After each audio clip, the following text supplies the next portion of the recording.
Welcome back, everyone, to Web3 Unpacked. I'm Rich Pasqua, and joining us today is Ido Ben-Natan, co-founder and CEO, and Raz Nev, co-founder and CTO of Blockaid, a Tel Aviv-based cybersecurity startup that wants to raise the bar for security in crypto markets with its proactive scanning technology. Welcome, gentlemen. Hey, thank you for having us. Thanks, Rich. Of course, of course.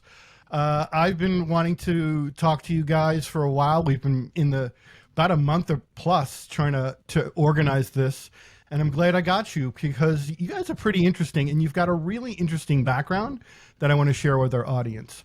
Ido and Raz, you're both alumni of the Israeli elite cyber intelligence unit. That's pretty cool. And you know, talking about world affairs, cybersecurity, I think you guys are poised to really have an edge on a lot of people in this universe, if you will. So one of the things we like to do, guys, is I always personally like to kind of find out people's Web3 journey. How did it start for you guys? Yeah. So, I think before even Web3, our journey started like as a technology journey, right? We joined these kind of cyber intelligence units. Oftentimes we like to say it's kind of like Hogwarts for nerds. You have these, the country basically takes, some of the smartest kids through this pretty grueling kind of drafting process and essentially puts them in these kind of cyber intelligence units. And during our time there, both Raz, myself, the rest of the team, we've assembled, we had the chance to, work on some of, the most advanced, most sophisticated cyber intelligence operations, looking for different vulnerabilities in modern operating systems, browsers, things like that. And over our time there, we were exposed to, various different kind of technologies, various different things, some of them also kind of in the space that we're operating in. And, that's when we fell in love. That's when we understood, the amazing potential, but also saw how kind of, attackers can utilize some of these different things. And so soon after our release, we knew we wanted to do something in the space, and it was only a matter of, starting the company and starting the work that we've been doing for a while. Awesome. Raz, I guess you guys had the same journey, right? Very similar. Yeah. Basically, Ido and I met on our first day into the army. We knew we wanted to start companies after the army, and then during our time there, we understood we should do it together. Mm. And what about like crypto in general? I mean, you guys could be in cybersecurity and not really care about, the economics of it, which I highly doubt. But how did you, when were you introduced to it? Like, but even was it before the Israeli army? Yeah, so I think our deep dive came during our time there. Although it's been around a couple of years before, and so our deep dive really came there. And I think from us, it comes really from the place of just being a couple nerds that really love the technology. And so there's the economics of it all. Of course, that's super enticing and super interesting. But from us, we look at, crypto as, a fundamental layer of technology that's, able to do a lot of different things. The deeper we got into it, the more and more in love we fell with the technology. Yeah, that's great. And it's a wonderful pedigree. I mean, you guys are young guys just starting out, and you have like a pretty intense amount of cybersecurity knowledge under your belt immediately. So I see the reason why you instantly started a company, which is really cool. And it's much needed. Like, this world it's much more detailed than the 2.0 world. There are so many backdoors and loopholes that you need to look for, which we're going to get into in this podcast, which is awesome. Now, can you guys just give us a little bit, kind of the high level overview of Blockaid, and we're going to kind of break it down a little bit more as we go, but just give us the 40,000 foot view. Yeah. So I think that the very high level description will be at Blockaid, we're helping any company operating in crypto or Web3, protecting their users from hacks, phishings, and scams. Great. All right. So good. And we're gonna break that down, because what you guys do is, if you're in this world, either as a passive investor, or you're building on the blockchain, or you're a big, DeFi company, or whatever it may be, it's all important, and we've all been affected. Every single one of us has been affected by it. So that's awesome, and we're going to dig into it. But one of the interesting dynamics that I want to go into is kind of like peeling back the layers of a cyber scam, and that could come in the form of, as you mentioned, Raz, phishing, or just plain brute force attacks, backdoors, whatever it may be. And we've seen Vitalik Buterin getting hacked.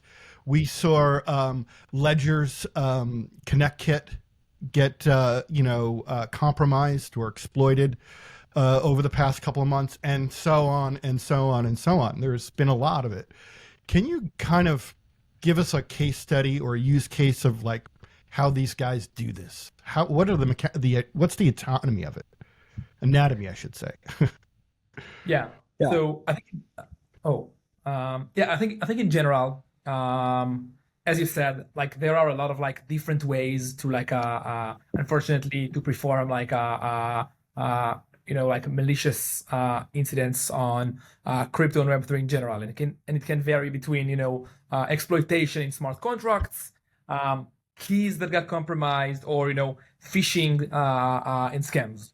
So I think particularly we should dive into the last thing I said, which is like scams and phishing, which basically they all have the same principle of trying to get the user to sign on something that will hurt them, or that will get their assets drained away from their wallets. Now, in order to do this, there are a lot of like different methods that attackers are using, starting from building a site that is very similar to a known protocol site, but just under the hood tries to, instead of doing the original operation, which the original protocol is doing, just drain away your wallets. There are other ways of like airdropping your wallets with malicious tokens, and unfortunately, there is a lot of like creativity in these areas.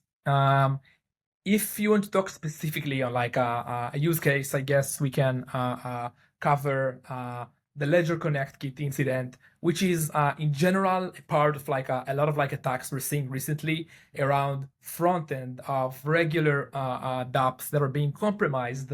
And inside these incidents, there are attackers that just put malicious samples of code inside the original front ends, and then as a user that came to do their stuff on a regular protocol site, now they're getting drained away. So the Ledger incident, the attackers find their way into the different sites by injecting a malicious dependency. That is a dependency that is used a lot with a lot of applications and a lot of dApps, and they were able to deploy their malicious code into a lot of applications, sushi.com, hey XYZ, and unfortunately the list goes on and on. And this code sample just prompted the user to sign on a signature that eventually will drain their wallets from assets. So I guess this is one case study. We have a lot of these. You mentioned Vitalik. Yeah. Yeah. Oh, yeah. And it's, speaking of airdrops, I think in the last 2 months, I literally thousands and thousands of on X, formerly Twitter, tons of inbound messages tagging me and others, just thousands of them. And the unfortunate part about it is, in my eyes, is, I have friends and colleagues that are doing airdrops, and it's a flurry, and you don't know who to trust, and so you just don't trust anyone. So there is the potential of it, and I don't think this will really happen, but it's going to slow the market down. The whole influx of airdrops and the nature of airdrops down. It's like everything else, false information in the news, and then you're getting bombarded in an industry that you love and you want to participate in, and you do, but now it's you just feel like you're going to be compromised in any sense. So it's unfortunate that has to happen. And I think, guys like you, helping to build kind of the cybersecurity infrastructure, if you will, because we're in our infancy right now, right? So I think you guys are starting off good. Hopefully these things will there'll be stopgaps, and, that'll help people within their wallets or whatever, or alert them. I don't want to say like a McAfee, but something that's always on, right? So, and we talk to other cybersecurity companies here in the States, and they're working on active, and I know you guys are as well, active kind of scanning, if you will, of people's wallets and transactions. And that brings me to, there's like a ton of features within Blockaid that I want to kind of go one by one if we can. I don't think we'll get to all of them, but there are some really important ones here that if we can just kind of unpack them a little bit, starting with, proactive threat detection.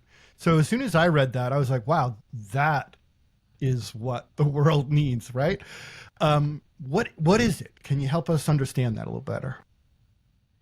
Yeah, sure. So basically, coming from a regular security background, we believe that as soon as you find and detect a threat and notifies the user about it, the better, right? So I can give you an example. So like, when there is a new wallet drainer, or if there is a front end that got compromised, agree with me that it will be much better to detect that the site was compromised or about to be compromised 24 hours before, rather than 10 hours into the incident where the majority of the losses have already happened. And this is exactly the thesis we're operating on behalf. We want to detect any wallet drainer, any front-end hack, any new site that impersonating another protocol on the get-go as soon as these are deployed. So, for example, in the Vitalik incident, we were able to detect the sites that were published after Vitalik's Twitter account was hacked more than 24 hours before they were even published there. On the Kevin Ross incident, which I don't know if anyone is remember at this point, which took place, I think, 1 year ago, we were able to catch the exact wallet drainer that attacked Kevin more than 48 hours before he even connected to the site. Wow. Yeah. That's impressive. Yeah. Wow. So I think while we're saying proactiveness, this is what we mean, like finding the threats as soon as they are deployed, not 1 minute to the incident, not 10 minutes, not 1 hour before the first user even connected to the site. It's almost like precognitive. You're reading people's minds. That's great. If you've seen that movie, it's whatever it is. So that's fantastic. And these are the types of things that, again, we all need. I don't care who you are. We all need it. Now, are you using AI to help kind of vet some of these threats? Yeah, for sure. We're building detection models based on a lot of data that is aggregated both on and off chain. So, also I guess, generally speaking, on like our industry, people are really curious to understand the reason for things flagged the way they were flagged. So I guess to a novice internet user, if you would tell them, hey, this thing is malicious, they would probably just move on. But on our world, so people want to understand exactly what are the reasons that you flagged something as malicious, which also implicates on the way we're building our models. So like our AI models should be able to like export the different features and the reasons for us flagging something as malicious, and not just give a final result of, hey, this transaction is malicious or this domain is malicious. So yeah. Awesome. And that's a great way to use AI for sure. Now, one thing, being in the design industry for a very long time, I've designed applications, native applications for Android and Apple. Now with the advent of dApps, right? There's no real store you can go to, right? There's no one above a lot of these protocols that are releasing these applications. So, Apple is a walled garden, but they do a great job of kind of vetting a lot of malicious activities that are baked into applications. How is Blockaid preventing malicious software or backdoors in dApps? Yeah, so I think, one thing you mentioned Apple kind of, and you mentioned dApps, right? That no one's on, there is no overlord of dApps, right? I think that's the beauty of, open networks versus closed networks, right? And one of the things that, draws everyone and primarily us to this ecosystem, right? That we have an open by default network that is, substantially more valuable than a closed by default network. And so, the difference with an open by default network and a closed by default network is on a closed network, you can essentially decide what's in and what's not, right? Like how an Apple does, right? But with an open network, everything is fair game, unless it's doing something that's malicious, right? And so, Raz mentioned, how we build different models, how we build different heuristics and things like that. And primarily a lot of the work that we do is looking at what's happening across the network, and finding irregularities and patterns and kind of activity that is common across kind of, malicious actors, and taking that data and using it to kind of feed that back into our different models that Raz kind of mentioned previously, enabling us to, block this kind of malicious activity in these otherwise open by default networks. Yeah, it's definitely very, very interesting. And it's much needed. And we work with protocols that are building applications, and to your point, it's all open source and it's fairly anonymous. The developers just are, a pseudonym on the internet. They want to be paid in crypto, which is all fine. But what they've done is developed a system of checks and balances for their code, right? And they're actively, I could tell you guys, a lot of these protocols are actively looking for cybersecurity guys just like you to help them do an even better job before it even gets out. So all of their releases, right? Double and triple check. How do they do that? And that's a big question, because a lot of developers these days, they're very excited about Web3. They built this monster. They become fairly successful. But then it's, oh gosh, we need to have some kind of security protocols in place. And sometimes it's overlooked or a little, it should be done day one, basically. But that's really good. That is and much needed. Now, we touched on phishing scams or attacks, fake websites, all that kind of emails. Anything else you want to add to that as far as phishing? Because it's the most annoying in my book, but. Yeah, so I think, you mentioned like fake sites, front end that are compromised, emails, Twitter account, Discord, everywhere that there is like traffic, there will be attackers looking for hunt. Also, we talked about like airdrops, so like malicious tokens, like incoming transactions. We're seeing this as like a new attractive vector for these attackers. So like not trying to attempt to browse to a specific site, but also airdropping you a token, taking advantage of the fact that like, everything is on chain. Someone can understand exactly what are your balances and if you're a good target to attack. And if so, they can just shoot an airdrop over to you. Mm-hmm. Yeah. Those, like I said before, those are they're malicious, but it's all very annoying too. And it's, again, you have to kind of second guess everything. So, hats off to anyone who's helping to secure that world. Now, the other part, and perhaps one of the biggest parts of Web3, right? As an average consumer or an average user, what do we use? We use our wallets every single day. We're transacting, we're flipping, we're swapping. We might even be buying things. We're paying for services, whatever it may be.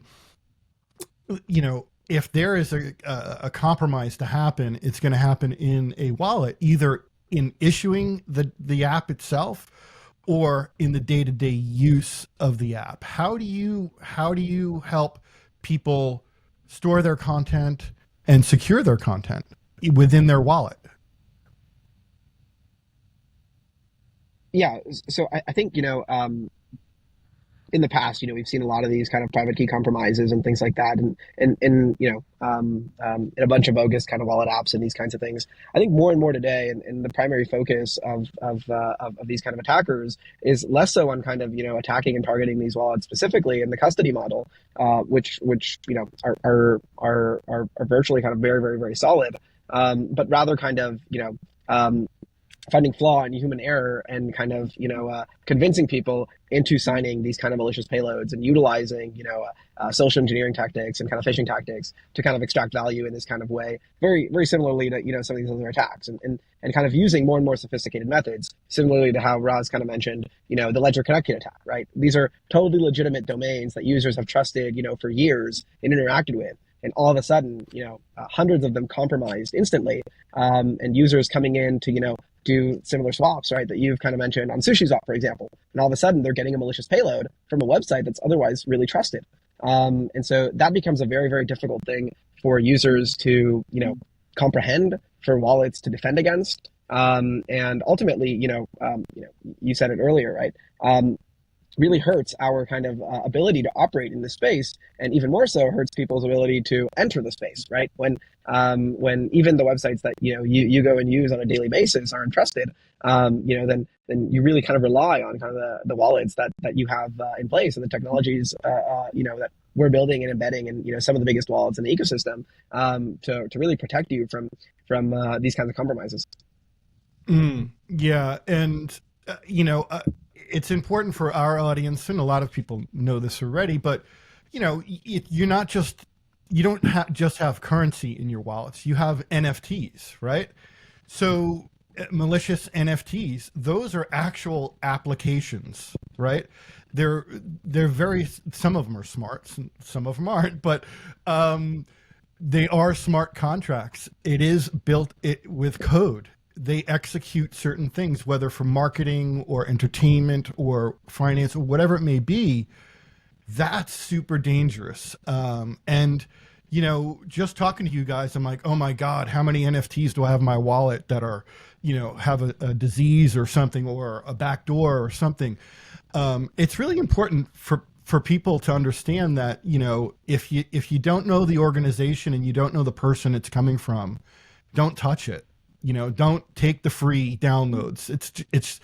And that's the part of the adoption, Ido, that you were getting into, is people are going to get scared off. And day one, we start with the NFT craze, people are just downloading things all the time, and they're filling their wallets and they're collecting, and that's cool.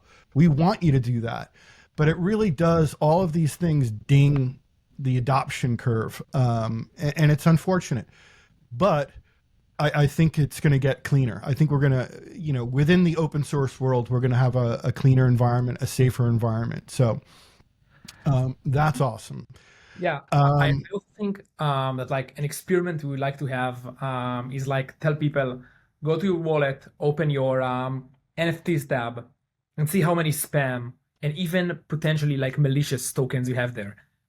If it's not a wallet using Blockaid, the answer is you'll see tens of these. So yeah, it is a major problem. You're having people report back to you saying we've got compromised NFTs, and if so, which I think you are saying that, how often does it happen? Yeah, it's something that happens very often, and even for people within Blockaid, just general people that are reaching out via Twitter or other platforms. If you're a user that has a lot of assets, like on-chain assets, you will be targeted on a daily basis by these scammers, because they just have, some automation systems that just query the chains they are working on. And then if they're seeing a user that holds and assets that are valued on, above a certain threshold, they will just like airdrop them over and over and over again. Oh, wow. Now, do you have a specific, if you're using Blockaid as a tool, right? And I'm guessing, if you're an institution, most likely you have to have it, right? You have to have something like this. But as an individual, what's the balance between, working with corporations with high volume and high traffic and high visibility versus an individual? Yeah, so we work with some of the biggest consumer wallets in the space, right? Just to mention a few, right? MetaMask, Rainbow, Zerion, and a bunch of others, right? And so our recommendations, right, for a consumer would be to use some of these kind of, consumer wallets that are really security focused and, work with, with us to essentially, protect their users in the first place, right? So, I think it's the responsibility of the tools we use to keep us safe. And so that's ultimately, our best recommendations. Mm. And within the wallets, right? So if I, as an individual, see on my MetaMask or I'm being phished or trying to get hooked right here, and is there a way for me? Is there a reporting mechanism, even if you don't use Blockaid? Is there a reporting mechanism that's in place? Yeah. So, today with the wallets that we do work with, we work directly with them, and any kind of reporting that you do with them, they collaborate with us to kind of protect their users in that same regard. Yeah. So I think what I would do instead of you is, first of all, probably the wallet you're working with has some customer support team. Mm-hmm. A lot of our customers has major customer support, and a lot of them have knowledge in security. So it's actually, I think, something that is very unique also in our ecosystem, which support teams are actually aware of security and can help people. And in general, for us as Blockaid, so we're getting, a lot of messages via our Twitter. So feel free, just to DM us on every incident you see. We would love to help. Yeah, that's great.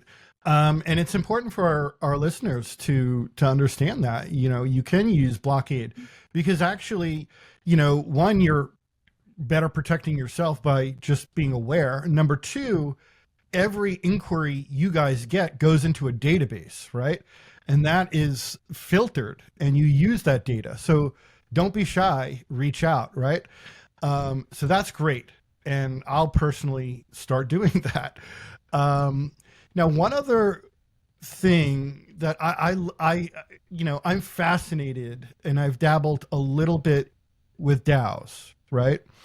Just trying to set one up, understand the organization of it and how to architect it a little bit and basically create a governance environment, right? For you and a community. How is Blockaid, because it gets very detailed, right? And there's so many little moving parts to a DAO, is fascinating, but how do you control that? How do you implement security protocols for that? Yeah. So I think in general, it is correct that DAOs can be very complicated and the decision-making process can be distributed across a lot of people. But in the end, if you think about it, in the end of this process, the final result of every decision is a transaction. And this transaction is sent on chain, and it does some changes. And these changes are based on the decision that the DAO has made. Now, if you're looking on the problem in this way, and if you're capable of analyzing every transaction that is emanated from the DAO, or contracts that the DAO is interacting with are getting, you'll be able to like detect the relevant places and isolate the actual part that matters than the process that happens before. So by specifically looking on this important part, on the part of like transacting, of like making the actual change, if you will monitor it and will be able to understand its implications and whether it is something that will hurt the DAO or has any security risks, you will be able to make the process simpler and make sure nobody's hurt. And Raz, when you say transaction, I think it's important for our audience to understand that it's not always a financial transaction. And in the case of a DAO, it's actually voting and voting rights, correct? And that if that's compromised, it's kind of what we see in the United States every election year. Machines are compromised, the ballots are stuffed, whatever you subscribe to. That's super interesting. So people can have their vote stolen, or things could sway the DAO in a radical, different direction, which is really, really interesting, because a lot of people they're not even building in economics just yet. They just want to use it as a governance model and a hierarchical system that's open and trusted, right? And collaborative. So really, really interesting. Yeah, I think this is a great emphasis of like what transacting means. And yeah, like I guess that the word transacting might be confusing, but transacting is pretty much equivalent to executing code on a regular device. And like similarly on how I don't know, if you run an application on your personal computer or on your mobile device, transacting is the exact same thing. So maybe transaction is not a good name, but like, yeah, it's a good emphasis you did. Yeah. So yeah, I've been trying to learn a little bit. Like DAOs are like, just when you think you have a grasp on Web3 or blockchain, the idea of it, then there's DAOs, and it's infinite.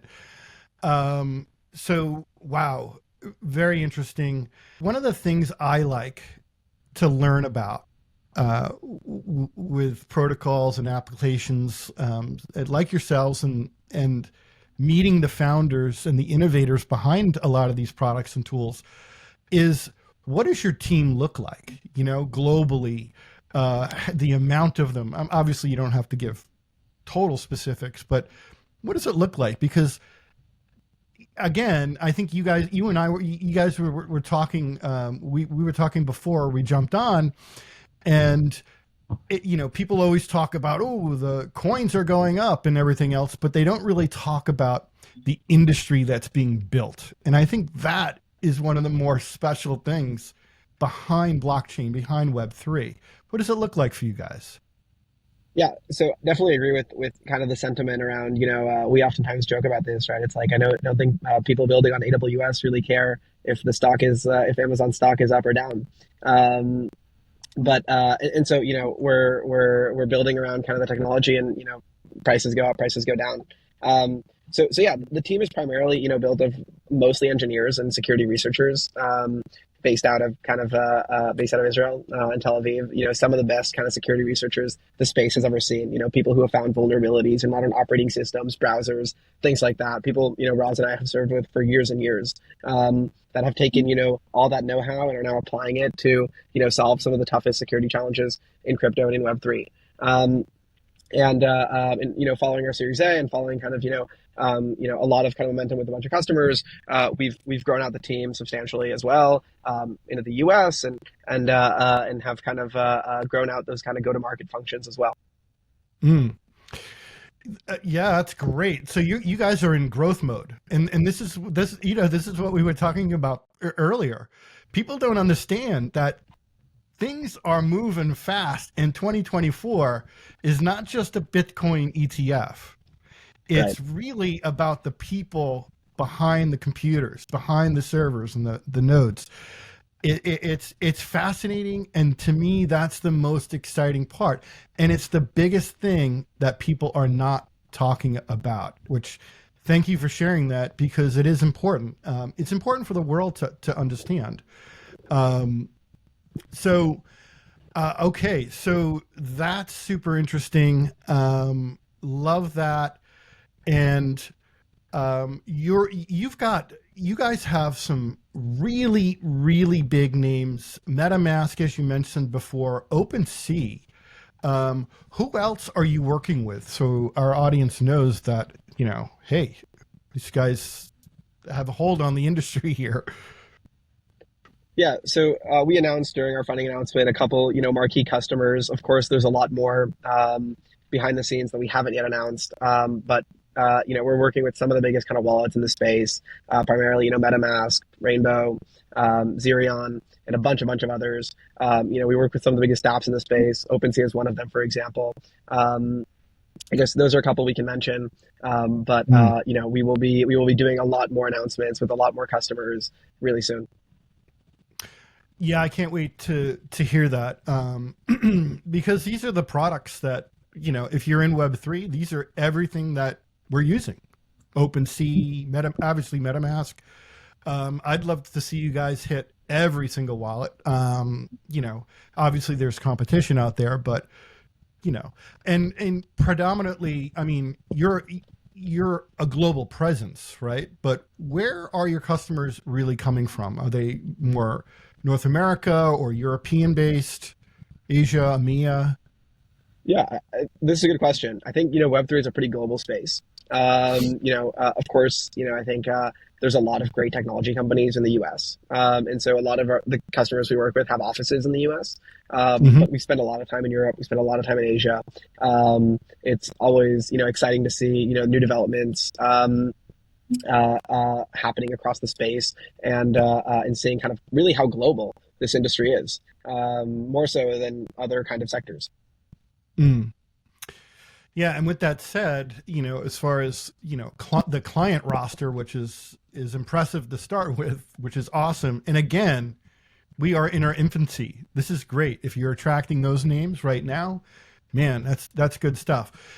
And you guys have raised an impressive $33 million so far. I mean, I think I'm free to say that, but and if you're like most of the Web3 protocols or applications out there, the VC machine is going. You're always looking, right? So what does that look like for you? And how is, because a lot of people listening in are either starting their own small protocols or applications, and if I hear one thing, it's fundraise.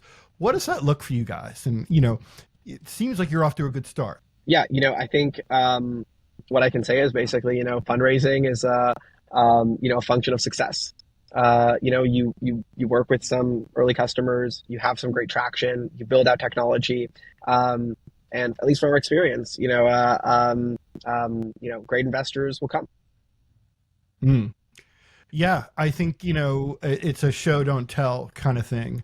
And, I would say, because I'm in the brand and marketing world, don't be shy about sharing case studies, because you guys have real case studies, and it'd be very easy for you to spin up Web3 or cybersecurity case studies, and you should do it, because that's what people are kind of hungry for when they're researching companies. So that's great. Now, as we wrap up a little bit, do you guys have any events coming up? Because one, I'd like to see you IRL, and I think a lot of other people would, and we'd love to hear, you guys talk, or your team talk about this. Anything coming up? I think, the soonest thing coming up, primarily for us, is around Denver. We're going to be there. A lot of the team's going to be there. We have a lot of events coming up, and I think it's going to be really exciting. So, if you're going to be in Denver, if anyone from your audience is going to be in Denver, we'd love to meet up there. I do like Colorado, so you just never know. For skiing for the most part, and tech conferences. Actually, it's a really good place for that. Now, one last question. It's maybe a little loaded, but I always like to ask these type of things. Within cybersecurity, what do you think the next 6 months to a year, maybe 2 years, looks like from future tech or just trends? What does it look like? Yeah, I think cybersecurity is a game of cat and mouse.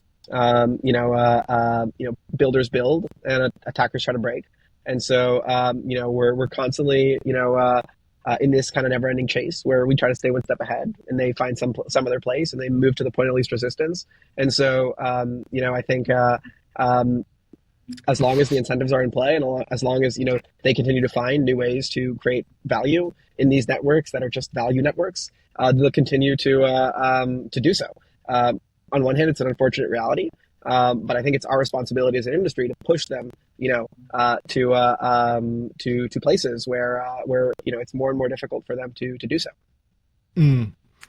Yeah, and I think the term cat and mouse is very appropriate because it is. They'll launch something and they'll try and exploit it as much as they possibly can, and then once it's squashed by cybersecurity or whatnot, they're on to the next thing, and then the next thing.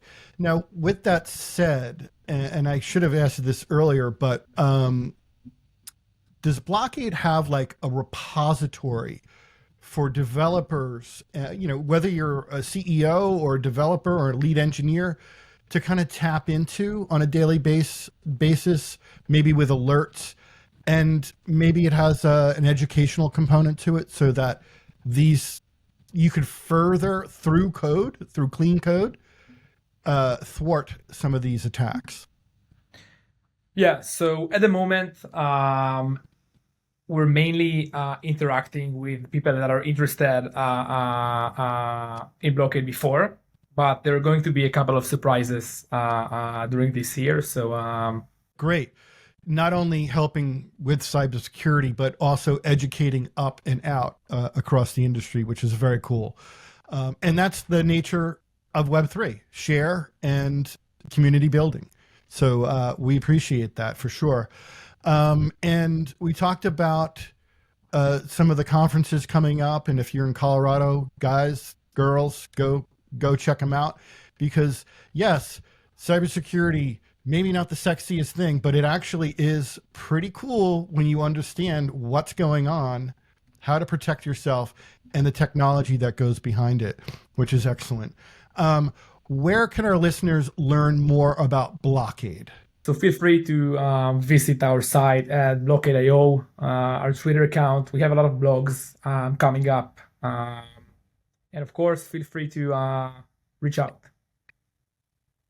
Yeah, great. And I certainly will, and I hope we can have you guys on, because as you guys mentioned, on again, I should say, as you guys mentioned, it's ongoing. This is never going, if there's one thing that's never going to go away, it's just criminal activity. So we're going to have to do follow-ups. And we'd love to track the progress. It's a wonderful thing that you guys are doing and service that you're providing. And I would encourage our listeners and viewers to kind of tune in and check it out, and get involved, or, use the product, or even, sign up to be a developer, perhaps. Who knows? So we thank you so much for joining us. We know that you guys are all over the place, and it took a little bit of time to kind of get this organized, but I'm glad we did, and we look forward to having you back. Awesome. Thank you so much for your time, Rich.